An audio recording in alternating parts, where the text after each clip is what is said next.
Hello, season's greetings. I'm going to try and attempt to show you how to make or how I make a wreath using all the things that I pick from the woodland and the gardens and everything. So it costs just about nothing, and a few people have asked me how to do it. It's not perfect by any means, but it doesn't cost much, it doesn't take much out of your time, so it's worth giving it a go. So I will attempt to show you how to do this. I am not very good at video making and I'm not very technically minded, so I'll try my best. I'll do a lot of stopping and starting and pausing, but we'll see how we go. So to start with, you don't need a wreath frame or a ring or anything like that. All you need to do is pick loads and loads of ivy. You want the really long pieces of ivy. You often find them hanging over walls, growing on the ground on the woodland, over hedging and things. And if you can just pull, you can usually just pull them out.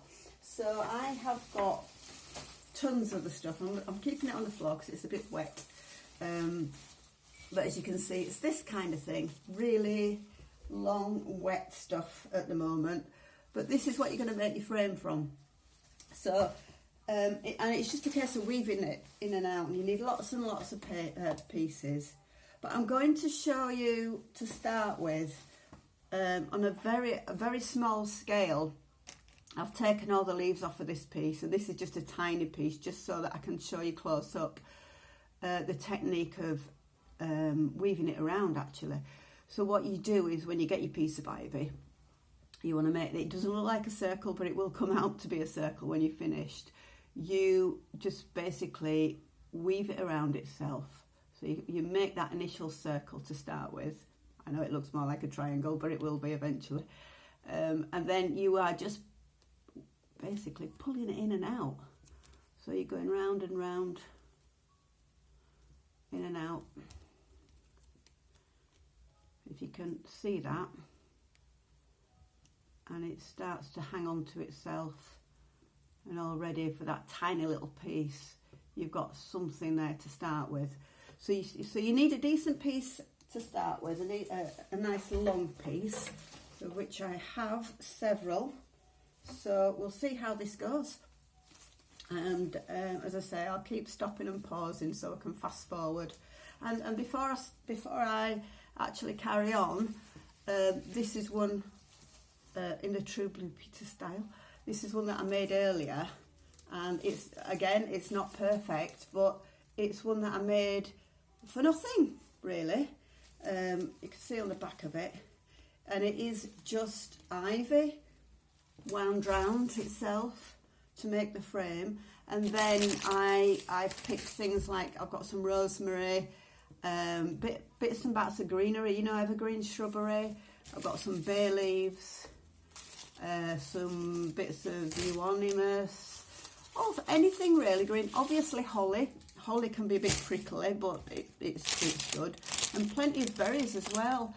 I actually tend to use other kind of berries as well, because I think the rosehips are really good, because you can weave these in. They give the same effect as holly berries. And as far as I know, rosehips are not poisonous. So if you've got children and pets around, I mean, do check that, but I have a feeling that these could be a bit safer than using holly berries. But that's just something that I do. And cones, if you've any cones hanging about. If you haven't, it doesn't matter, you don't need them. Right, so first piece, as I say, nice and long. And I'm doing the same technique of making, kind of roughly want to know how big you want your wreath to be. So I'm going to go for about 12-inch roughly. And that first piece, I'm just going to, that end, I'm going to tuck in. And you are doing the same process. It's a bit fiddly to start with because you've not got a good frame to start with, so you've got to work on it. So as I say, it's a bit awkward looking, and you go round and round.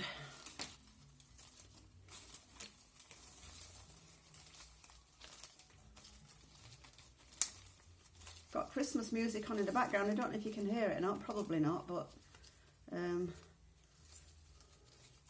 keeping me occupied anyway. So with that last bit, what I'm going to do is I'm just going to use one of the ends to wrap round the other end, and then kind of tuck it in, but you can kind of grab hold of it with the next piece and weave it in. So that is roughly nowhere near a circle and nowhere near a frame yet, but it's a start, and you just keep going and going and going. So I'll add another piece. You can use willow, anything really that's long and pliable. Sorry, I'm just struggling to get a decent piece again. So I'm going to start that one there.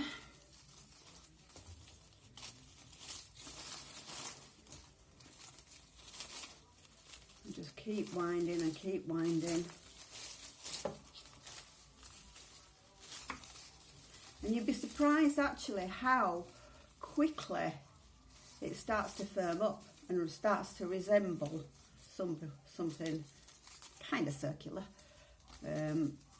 So that's the very beginning of it, and you just keep adding and adding and adding.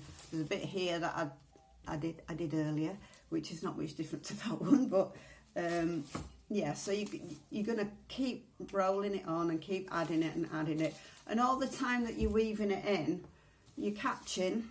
You can catch the leaves or anything that's sticking out as you're winding round, and that'll hold it firmly as well.